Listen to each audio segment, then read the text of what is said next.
Halo Re, apa kabar? Semoga baik saja yo. Ketemu mana nang channel Top 5 Video. Kali ini Top 5 Video bakal bahas 5 pertempuran di Indonesia. Apa ya pertempurannya? Langsung simak video ini.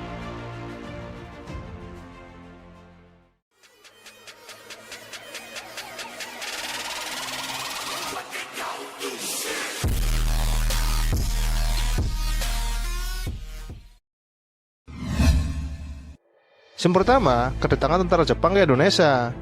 Tanggal 1 Maret 1942, tentara Jepang mendarat di Pulau Jawa. Dan 7 hari kemudian, tanggal 8 Maret 1942, pemerintah kolonial Belanda menyerah tanpa syarat kepada Jepang. Berdasarkan perjanjian Kalijati, Rek. Setelah penyerahan tanpa syarat tersebut, Pulau Jawa secara resmi diduduki oleh Jepang.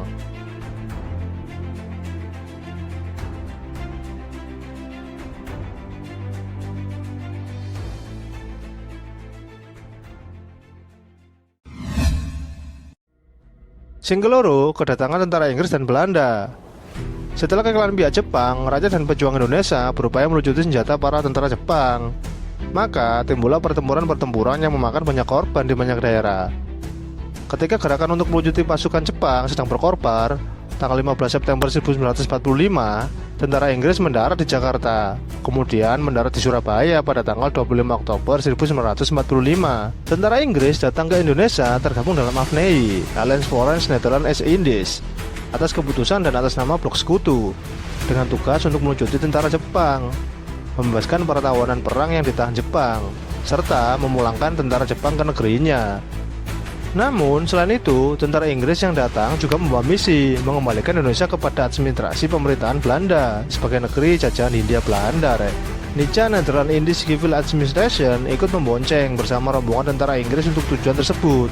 Hal ini memicu gejolak rakyat Indonesia dan memunculkan pergerakan perlawanan rakyat Indonesia di mana-mana melawan tentara AFNEI dan pemerintahan Nica, Rek. Si ketelu, insiden di Hotel Yamato, Tunjungan, Surabaya. Setelah munculnya maklumat pemerintah Indonesia tanggal 31 Agustus 45 yang menetapkan bahwa mulai tanggal 1 September 45, bendera nasional Saka Merah Putih dikibarkan terus di seluruh wilayah Indonesia. Gerakan pengibaran bendera tersebut makin meluas ke segenap pelosok kota Surabaya. Klimaks gerakan pengibaran bendera di Surabaya terjadi pada insiden perobekan bendera di Yamato Hoteru atau Hotel Yamato, bernama Oranye Hotel atau Hotel Oranye pada zaman kolonial, sekarang bernama Hotel Majapahit di Jalan Tunjungan nomor 65 Surabaya. Saat durungnya lanjut, ojo lali subscribe, tekan tombol lonceng ya Rek. Oke, suwun Rek. Lanjut nang video selanjutnya. Sehingga papat, tono kematian Brigadir Jenderal Malabi. Setelah kejahatan senjata antara pihak Indonesia dan pihak tentara Inggris ditandatangani pada tanggal 29 Oktober 1945, keadaan berangsur-angsur mereda. Walaupun begitu, tetap saja terjadi bentrokan-bentrokan bersenjata antara rakyat dan tentara Inggris di Surabaya. Bentrokan bersenjata di Surabaya tersebut memuncak dengan terbunuhnya Brigadir Jenderal Malabi, pimpinan tentara Inggris untuk Jawa Timur, pada tanggal 30 Oktober 1945 sekitar pukul 20.30.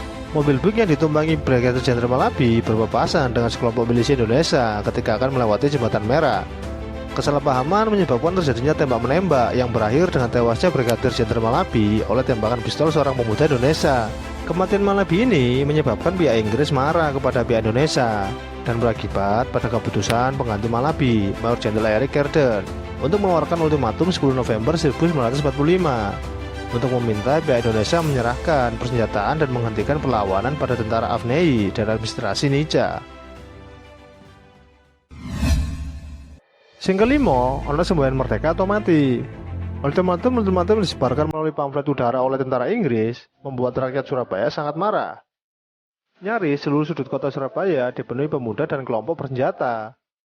Dalam ingatan Suharyo alias Haru Kecik, wakil komandan tentara polisi keamanan rakyat, di sekitarnya berkumpul ratusan pemuda, semuanya membawa senjata dan pistol otomatis.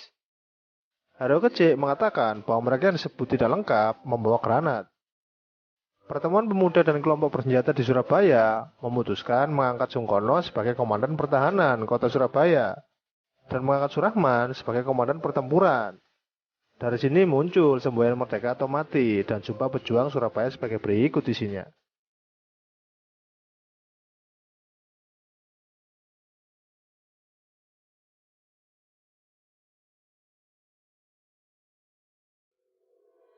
Oke rek, sampai sih video kali ini. Sehat selalu, selalu jaga kesehatan. Dadah.